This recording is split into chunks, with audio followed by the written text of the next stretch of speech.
Copyright infringement. Please don't sue me, Warner Brothers. Copyright infringement is really fun. I've been on edge all day today. Speak into the mic. What up? So what you missed there was a lovely discussion that we had over whether or not the Lego movie was a CG movie or if it was a stop motion animation movie. Unfortunately, we're not going to put that part in this podcast, but safe to say, we both lost. Yeah, it was just, Nobody won that discussion. It was entirely made with Legos. You can see the people's hands throughout the entire movie of them moving each piece. Yeah, and you can just hear Chris Pratt and Will Arnett, Elizabeth Banks, Morgan Freeman in the background just being like, rah, rah, rah, rah, rah. All of that said, still to this day, one of the most impressive films to me is Yes. Nightmare Before Christmas, because it was entirely stop motion. And they had individual faces for all the characters. It was really cool. Like Wallace and Gromit. What was Wallace and Gromit stop motion? It was claymation. Yeah, but I guess it would have to be then. Like Chicken Run. Yeah? Yeah. And Toy Story. Toy Story was all CG. No. Yes. No. That's some impressive clay molding. Exactly. Those are some weird looking people. Did Actually, you see all the Pixar movies, definitely. Yeah. Did you see in Mr. Incredible? Those proportions are not correct. He is an unhealthy human. You want to talk about Barbies setting bad examples for women? Yeah. Let's look at He-Man and Mr. Incredible. He-Man. Okay. Let's get focused again. The focus, I guess, of this podcast is going to be basically three things. YouTube inspirations, a incredible story from a Good Mythical Morning episode that I purposefully told Tommy not to watch because I wanted to tell him about it and hear his reaction. And then the most important thing, which we're going to talk about right now, just for a minute or two, is the fact that it's Mother's Day. Mom, I love you.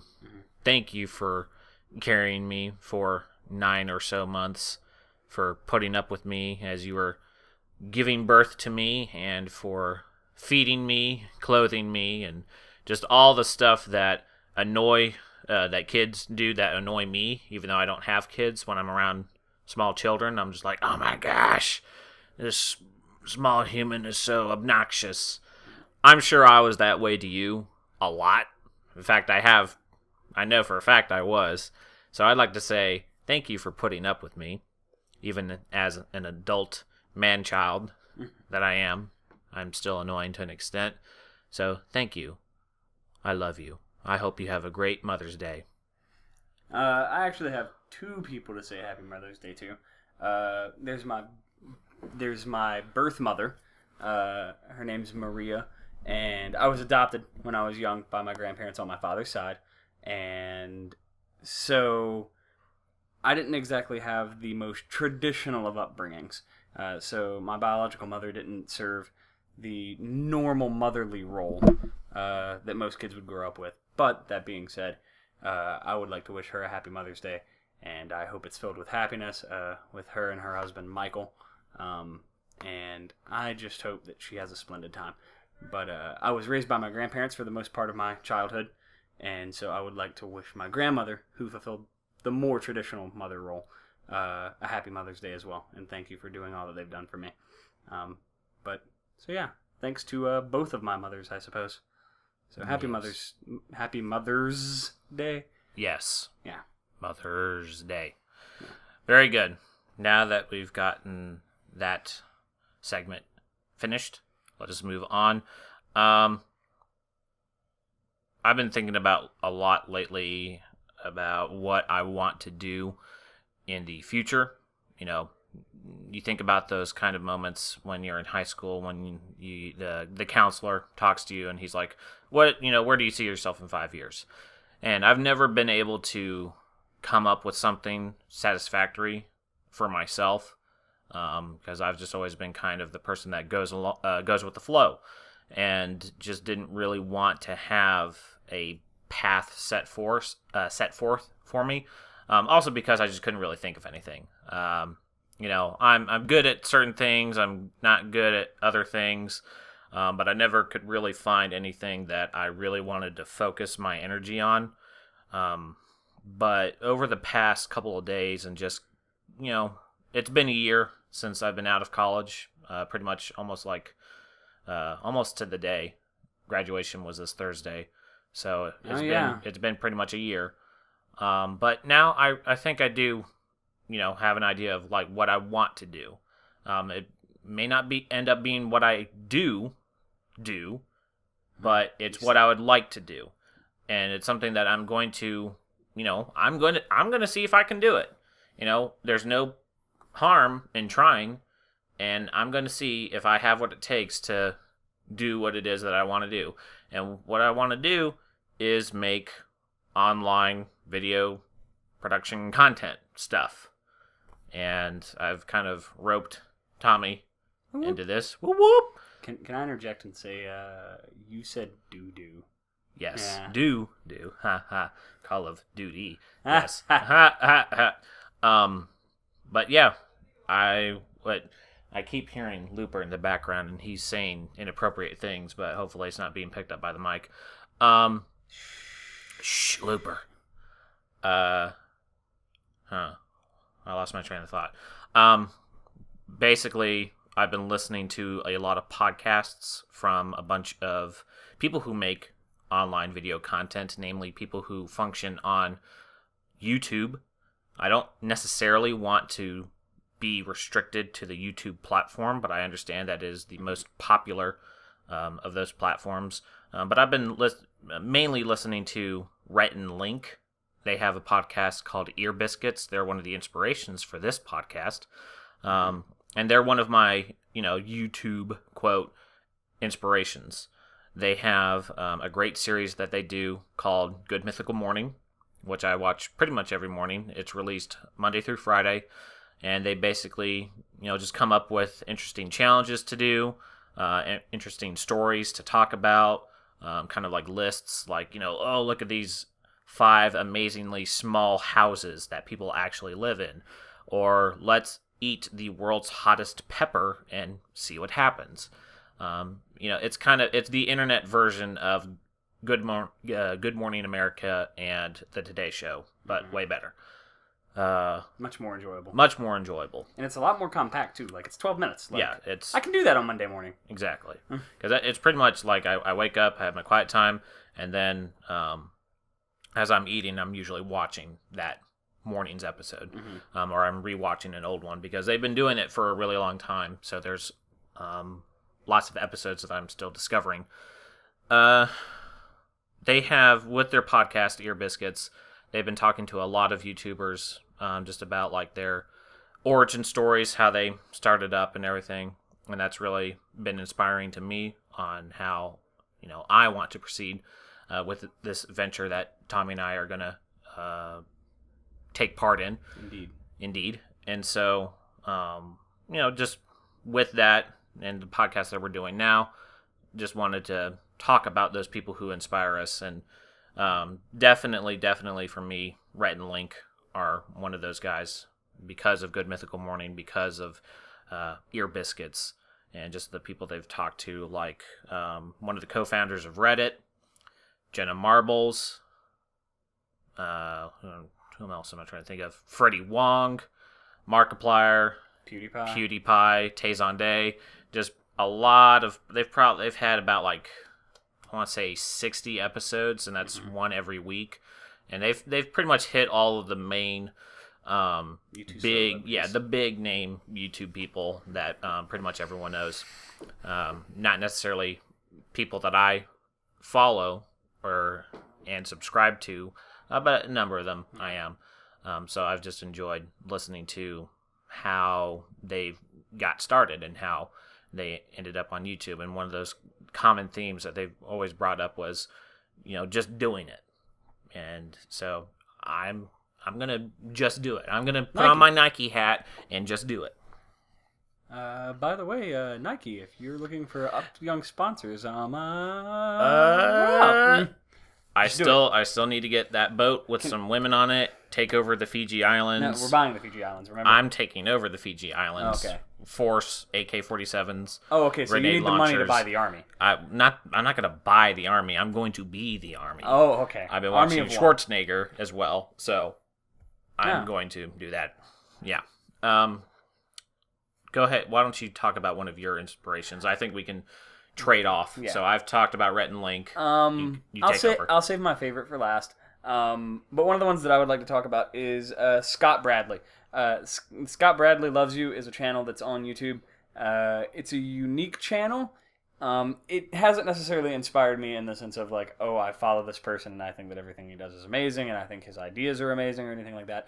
It is just that he is doing what I want to do, in that he has something that he enjoys and he uses that to create creative content, unique content. What he does is he tends to take pop songs, things like Ariana Grande's music, Selena Gomez's music, Katy Perry's music, things that I don't typically listen to. Although secretly I do actually like Katy Perry, but no one, don't tell anyone I said that. Everyone likes Katy Perry. Yeah, who doesn't like Katy Left Perry? shark, buddy, all the way. Totally. But they take pop stars' music, and in more recent days, they've actually taken kind of older music that has been popular. On their most recent album, they dropped the Commodores. They did "Gangsta's Paradise." Daft Punk.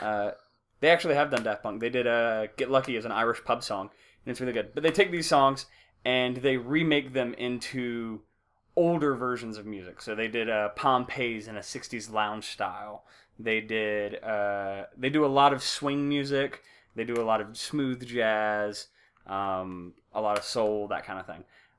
So they inspire me because it's this group. It's always the same guy, Scott Bradley, and he's kind of the linchpin of it all. But he has other people come in and out and that join him. But there's a consistent group that comes in and does different things with him. But they're continuously making these new songs out of songs that are already made and just putting kind of a spin on it like their grandparents do. And the group that they're part of is called Postmodern Jukebox. Oh, it's those people. Yeah, and you can find all of their music on Spotify, but they also put all of their stuff up on YouTube, and it's really great. It's good quality stuff. And whether or not it's your taste in music... It's not. I'm sorry that I like good classical music that I was raised on. So Beethoven, Mozart. Well, I do actually like Mozart and Beethoven. Berlioz is pretty good, but I'm talking about the parents that maybe like our generation's grandparents listen to. Because, like I said, I was raised by my grandparents, so my grandparents were born in the 40s. Yeah, exactly. They do like 20s, 30s, 40s. They've done some from the 60s, and that's about as modern as they get.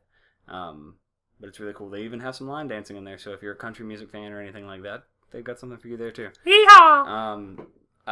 But like I said, they just inspire me because they do something creative that I don't really see anywhere else. Speak into the microphone. So yeah, so Scott Bradley, if you haven't checked him out, go subscribe. Do whatever for them because they deserve it. Follow on what Facebook. Second, I'm also going to save my favorite channel person, not really a person, for last. But the next person I'm going to talk about is a person that I really enjoy. I enjoy his delivery of content. Well, not necessarily the schedule of his content because it can be sparse sometimes. But just his flair for dialogue, delivery, blah blah blah, theater, film, term, whatever. He's got great timing. He's got great presence, great laugh, and everything like that. He's just really fun to watch. And that person is, of course, John Jafari, also known as JonTron. JonTron used to be a part of a group called Game Grumps, where he would basically play video games with a gentleman named Aaron Hansen, aka Ego Raptor, an animator. And they just, the banter between the two would go over the audio of the game. And so they'd play Mario Kart 64, for example. And then they just talk about something that happened that day, like when they were out getting lunch or something about that. And it was really entertaining. But what John did before that, and what he left that show to continue to do, was his review / critiques of video games. He basically started off doing a review of a game called Daikatana, I think, which is made by one of the guys from Doom, the Doom team. And that blew up on Reddit.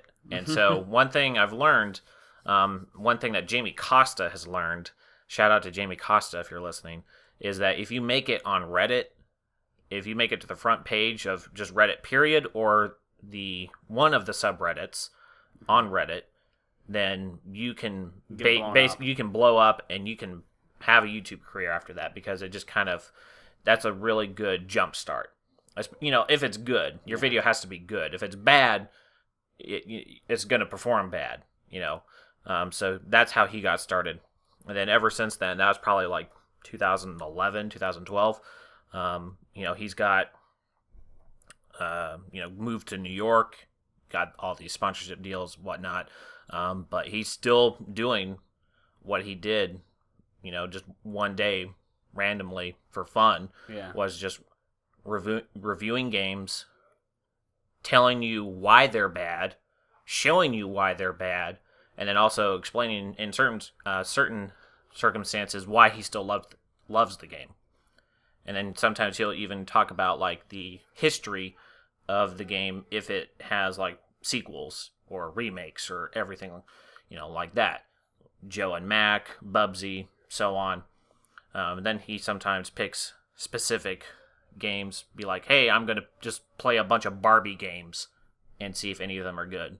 Wait, you mean you don't do that? Spoiler alert, none of the Barbie games are good. I love those games, thank you. Whatever. The Barbie games are not good. No, they're not. But he brings a very funny, very much a comedian's viewpoint when he's reviewing these games, even though he's not a comedian by any like professional measure. But he is very charismatic. He's very charismatic, and he's just very, very random, very much the humor that I like at the age that I am. It appeals to me. And so that is definitely, as far as like when I'm thinking about games and thinking about what I want to do, he's a person that I look to for ideas and things like that. So you're number 2.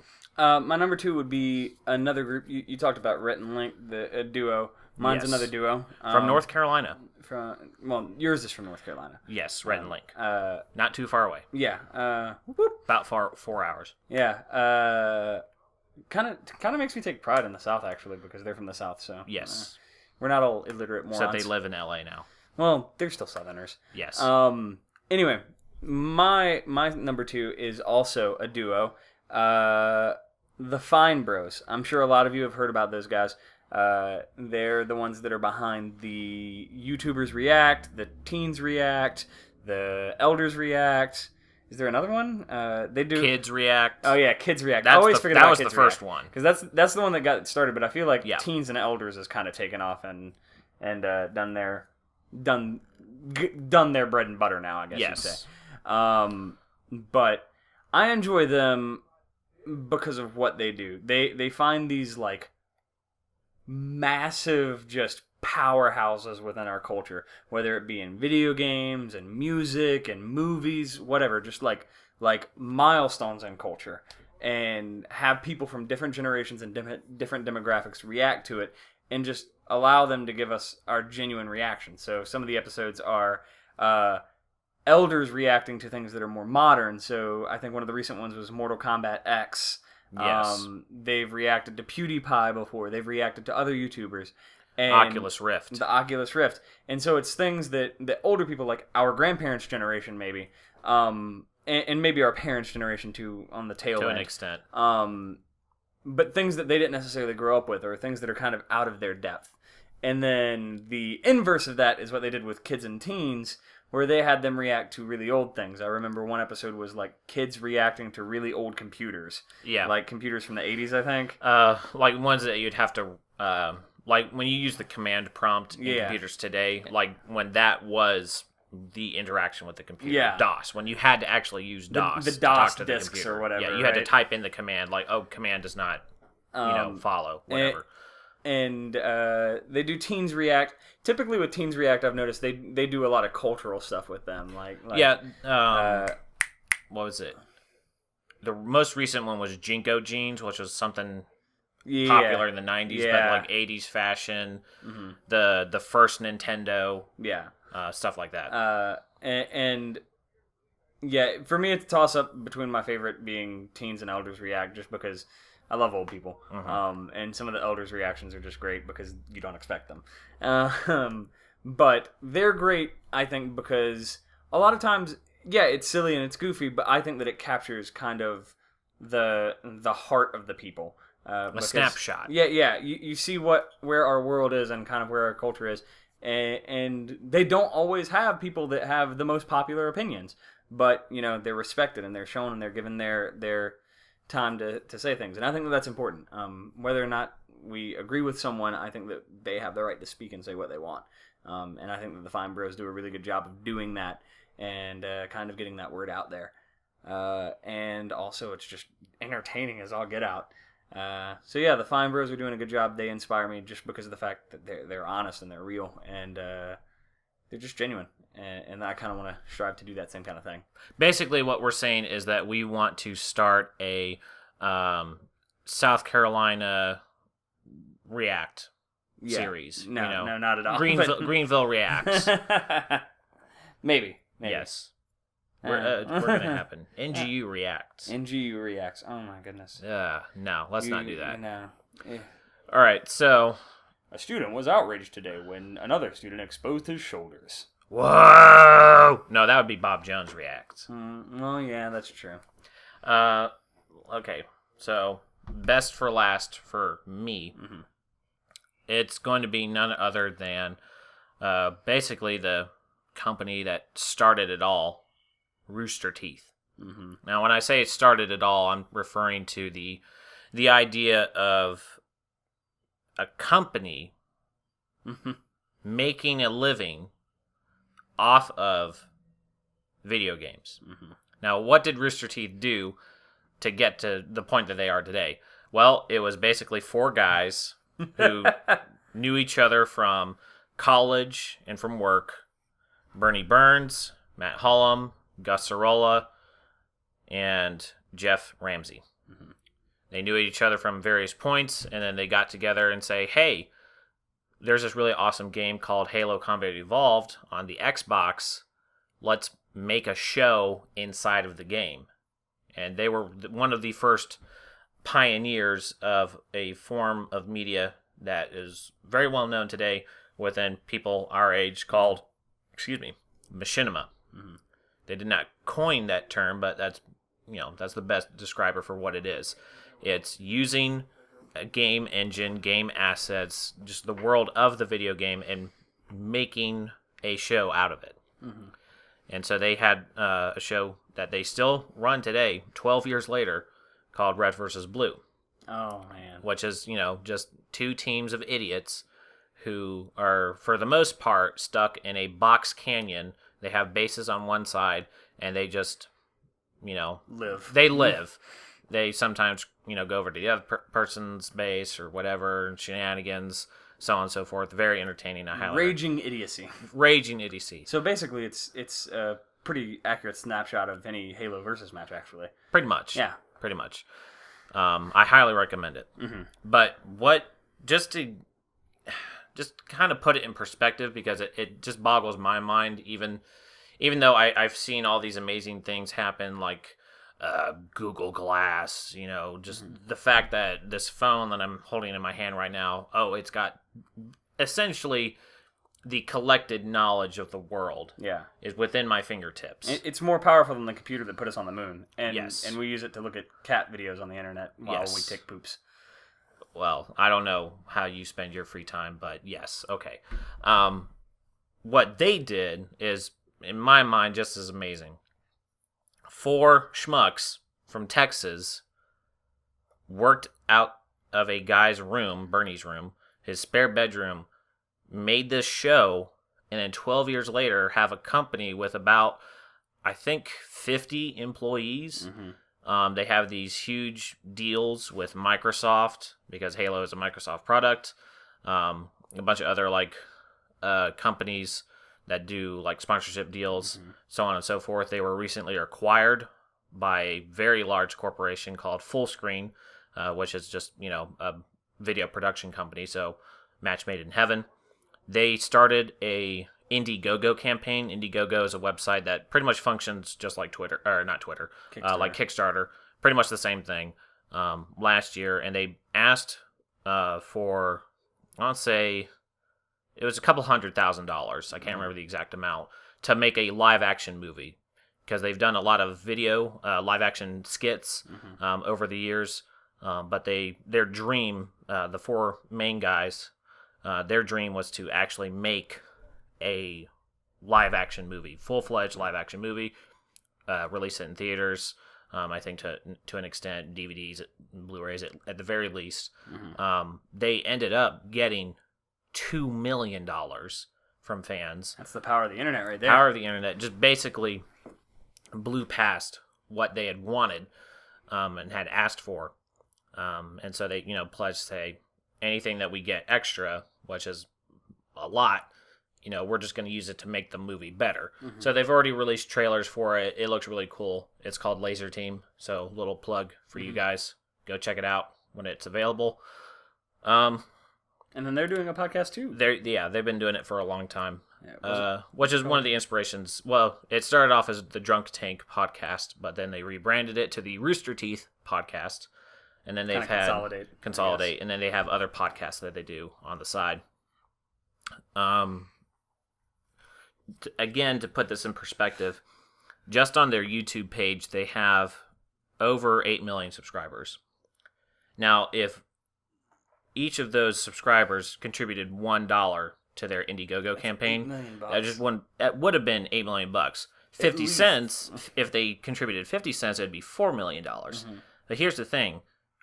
Roughly only 120,000 people contributed to the Indiegogo campaign, and they still got $2 million. That's a lot of money from some of those people. I contributed, because they had different tiers of rewards and so on, like a $5,000 pledge. And then if you get the highest pledge, you get all the blah, stuff blah, below, blah. right? I contributed just enough to get a digital copy of the movie, which is $20, something like that. Fair enough. But their breadth of content that they do, they've got about 7 channels that they operate within just the brand Rooster Teeth Productions, or the company Rooster Teeth Productions. Let's Play, Game Fails, Achievement Hunter, the Rooster Teeth channel, Game Kids, The Know. So they covered news. They do family-friendly videos. Because most of their stuff is not. Rooster Teeth does family friendly? I did not know this. That's Game Kids. That's the newest channel. Cool. Because they're not, they're adults, so they don't really care. Yeah. But then people were like, make stuff for kids, and they're like, okay. All right. That's good. That's good fan service there. Yeah. Let's Plays, achievement guides. They don't do reviews. That's pretty much the only thing that they don't do. Which surprises me. Top 10 videos. Obviously Machinima. They are the biggest name when it comes to Machinima. Other than Machinima, but that's a network, and they don't really do Machinima anymore. They are to my knowledge, they are the only company that have been able to sell their Machinima show in Walmart. Yeah. You can go and buy Red vs. Blue, the first 10 seasons. Heck, at Best Buy, Walmart. That's the only YouTuber that I know that's been able to sell their content on there. Well, no, not true. Video Game High School is at Walmart, I believe. Grace Helbig has a book and stuff like that. Well, but I'm talking about web content stuff. Is what I'm talking about. I'm talking about Machinima specifically. Yeah. There's a lot of people who make Machinima. Yeah. None of them, to my knowledge, have ever sold it outside of any place. Yeah. Rooster Teeth has, because they got permission from Microsoft. Yeah. Obviously, because they have a very good relationship. So good for them. but just there, specifically Bernie Burns, his ideas on just the nature of their company have inspired me, because he said something along the lines of when he goes to events to meet fans and everything like that, he notices that a lot of times they'll go to the other Rooster Teeth employees because they're a very open public company. Pretty much we all know who works there and stuff. They've all been in videos and whatnot. They'll go to the other people, the other employees, and take pictures, get stuff signed. But when they go to talk to Bernie, they always say, "I want to work at Rooster Teeth. How do I get a job at Rooster Teeth?" And he said something along the lines of saying that if the only thing that we've done as a company is just make you want to work for us, then we haven't done our job. What I want is to inspire people to make their own company, make your own Rooster Teeth and stuff. It's with the internet, it can be so. There is no gatekeepers on YouTube telling you that you can't put this video up or do anything, that you just can't do it. Unlike traditional media outlets that have people to say, you can't do this, you can't do that, blah, blah, blah. And so I'm like, yeah, I want to do something. There's nothing holding me back from doing that. Let's do it. Here we are. And here we are. So that's my number one channel, made up of a bunch of other channels. So now it's my number one. My number one is the creator of a channel here on YouTube called Game Theory. MatPat, I believe, is his virtual online handle. His name's Matthew Patrick. Yes. He's a graduate of Duke University, and he went with a very odd degree. Theater. He went theater and neuroscience. So he's a thinking drama person. Yeah, because he's the thinker. Like a statue. So if MatPat somehow hears this, one question that I really want to ask him after finding that out was what was your grand concept? How did those two things come together? Was it just oh, I really like both of these things and I want to use it, or did you have some grand vision of being able to incorporate these two different things together? Well, it's because he wanted to make a play based off of Carl Jung. Okay. Yeah. Continuing on. MatPat inspires me. One, because he is a graduate with a theater degree, and that's what I am. And it's just really cool to be able to see someone who has a theater degree going out and actually entertaining. And not just amusing, because there is a difference. The phrasing for amusing means to not think. Amuse means to not think, versus entertaining, which is to amuse with thought behind it. So what you see most of the time on television now is amusement versus something that provokes thought, which is entertainment. Which also kind of mirrors what I want to do here with entertainment. Beyond that, I think that his channel just has a great amount of quality behind it. All of his videos are really well thought out. They're intellectual. They're intelligent. He does research for his videos. And he creates these really elaborate, complex, absurd, oftentimes ridiculous theories. But he loves what he does, and he creates contents that his fans want.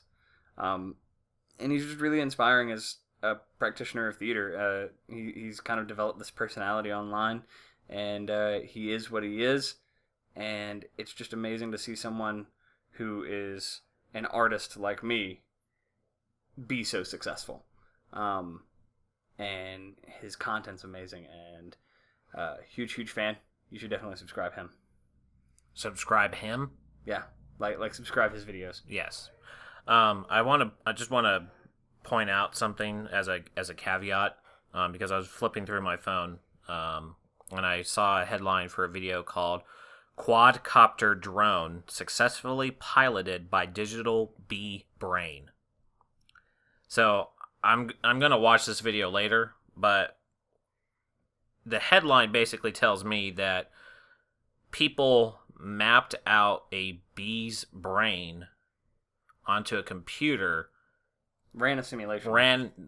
put that brain program, whatever, onto a quadcopter, and the quadcopter could fly successfully. What? Like, Excuse me? yeah. What?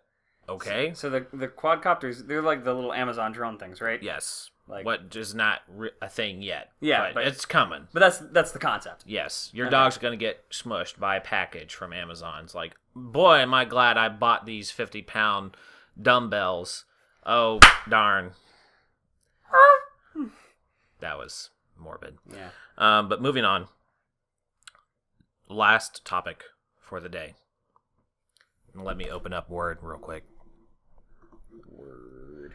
Okay, so this past week, I think it was on Tuesday, Rhett and Link, who we've talked about earlier on their show, Good Mythical Morning, they introduced the Unluckiest Man Alive, or Ever, was the title of the video. That sounds morbid. So he's not alive anymore? No, I think he is Okay. still alive. But I watched it, and I was just blown away. So much that I specifically told you not to watch that episode because I knew you hadn't watched it yet. Mm-hmm.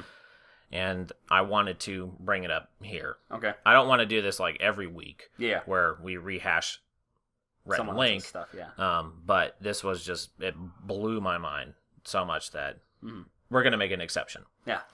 Now, this is about a man named Frano Selak, Selak, S-E-L-A-K. Mm-hmm. He is a man from Croatia, and at the time that a lot of this happened, it was part of Yugoslavia, so this is over the course of several years. Here is why he has earned the title Unluckiest Man Ever. It starts off in 1962, when he is riding on a train at night in the cold rain, and the train decides to just flip off the tracks in a canyon into a river. He gets out just fine. The other 17 people on the train don't get out. So he, Wait, so it killed everybody else? killed everyone else. Okay, But he got off. Wait, this guy is known as the unluckiest man in the world? Let me finish. I should have said this at the beginning, but I got caught up. I want to iterate that everything, to my knowledge, is verified. Okay. That this actually happened. Okay. Let me say that again. Everything actually happened. As far as we know, this is actually true. Because it's going to get a lot worse. Okay. So, 1962, train accident. Everyone else dies. He lives. Okay. Then, a year later, 1963, he decides to get on a plane. His first time being on a plane. There is a malfunction with the door after the plane has already taken off and is high into the air. And he gets sucked out of the plane and lands in a haystack. The other passengers did not get out of the plane. And they also died.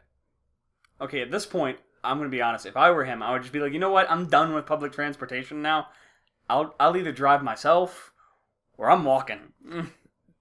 It is noted that his first and only flight that he's ever taken Was that flight? Yeah, I can see why. So, best flight ever. So, fast forward a couple of years. 1968. He is teaching his youngest son to fire a gun. That's something that my dad taught me. That's a very southern thing.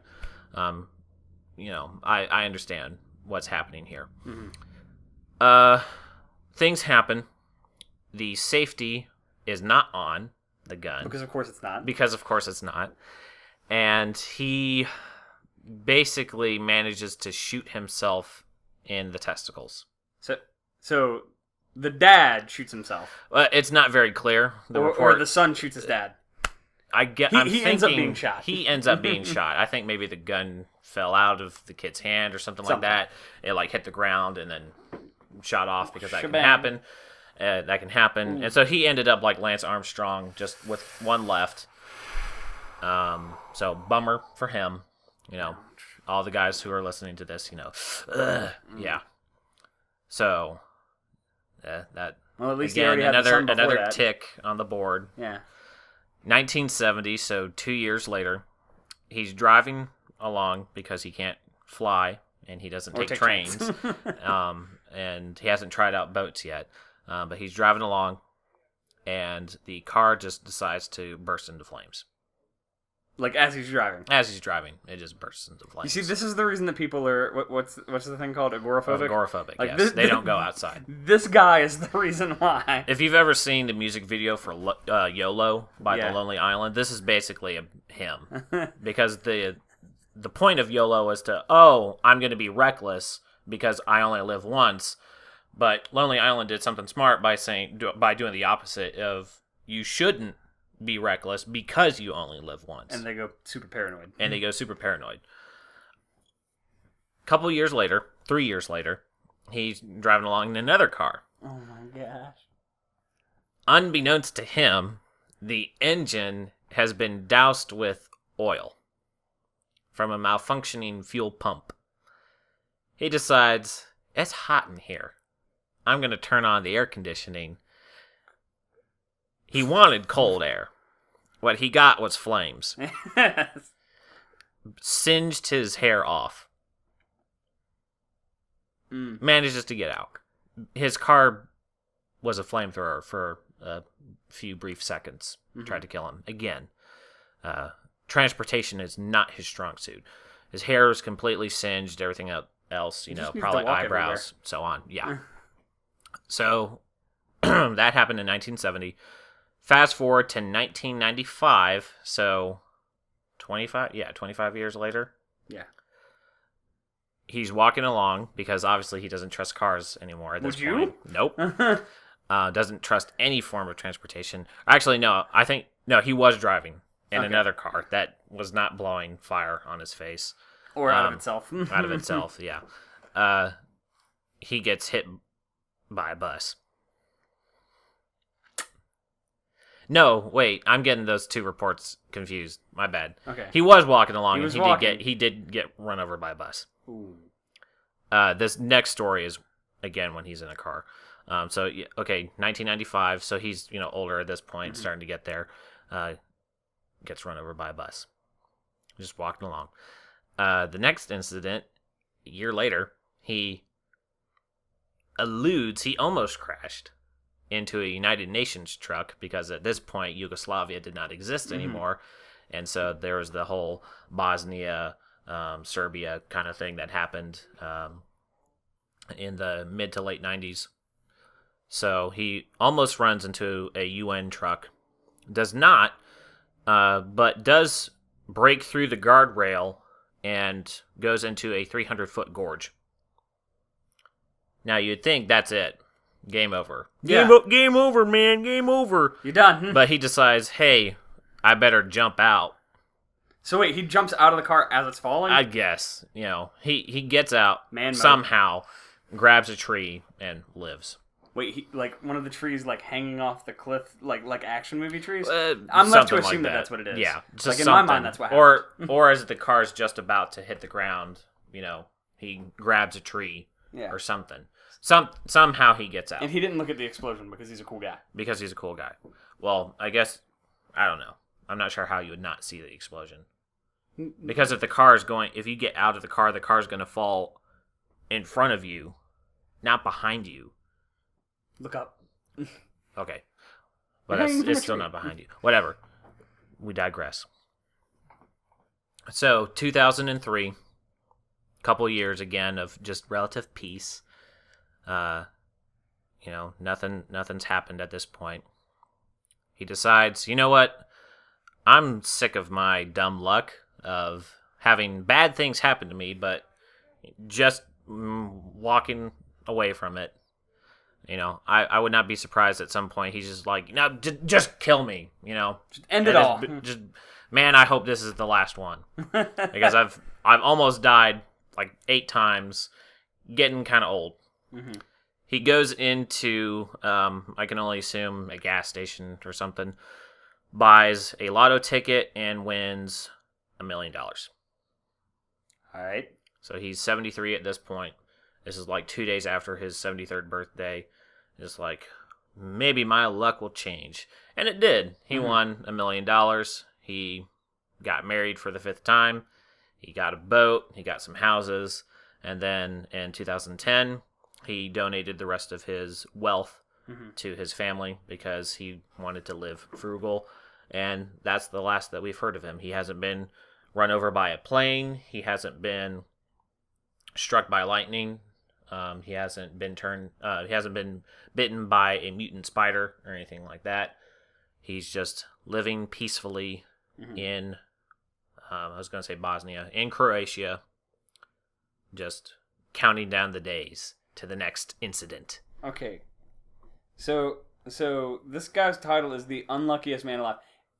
But or the luckiest man alive. like I would argue that this guy is the luckiest guy. He survived a train crash which no one else survived. He survived a plane crash which no one else survived. He survived his car being on fire once, and then the car trying to set him on fire another time. He survived getting struck by a bus, and then he won the lottery. Yeah. Did I miss something? You forgot having one of his testicles shot off. Oh, yeah. And also evading a UN truck and then falling into a 300-foot gorge. And saving himself at like the last minute. Yeah. Action movie, Tom Cruise style, whatever. Denzel. Yeah, no. That's the luckiest man alive. And then he won the lottery. Unluckiest man. Yeah, the luckiest unlucky man alive. Because he's gone through multiple vehicles at this point. I lost my car recently, so I know the anguish of losing your wheels. Yeah. This has happened to him multiple times now. 3 times. And almost killed him each time. It's almost killed him each time. I was just in a fender bender that totaled my car because my old car was as old as junk, so it's just not worth fixing.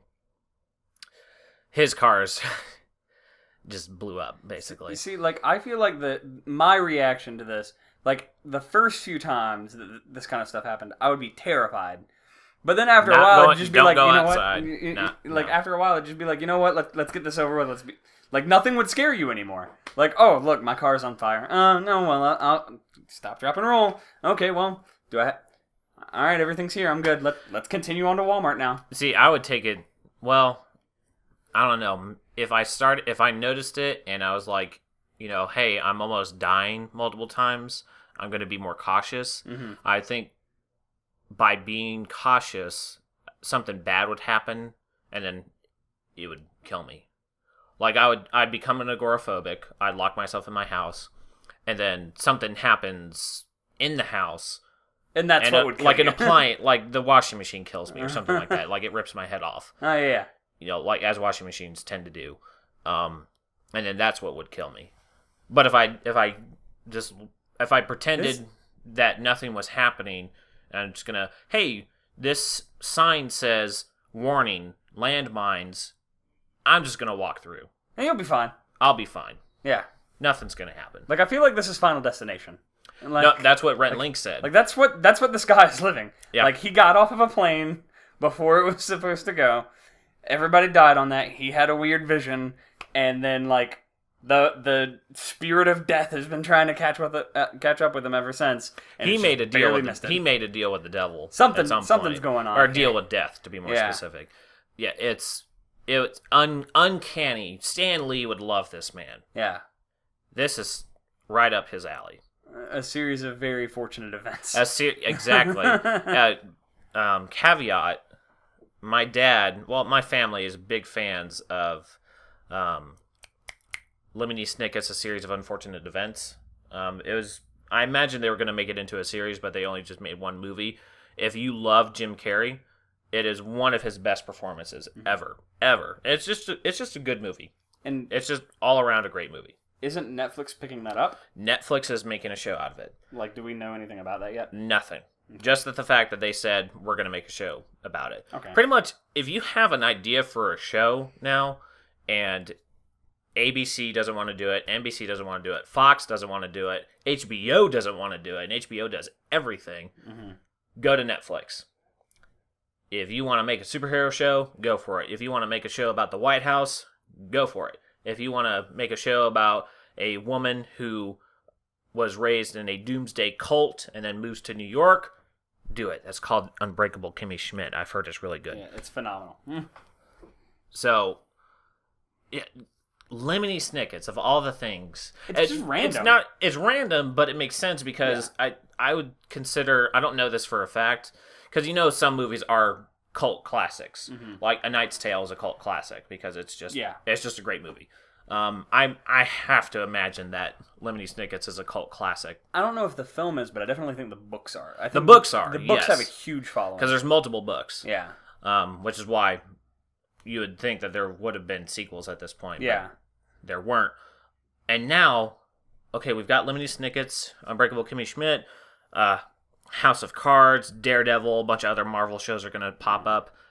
Full House. They're going to bring that's back. A thing. That's a thing. Oh, I thought that was a joke. No, that's not a joke.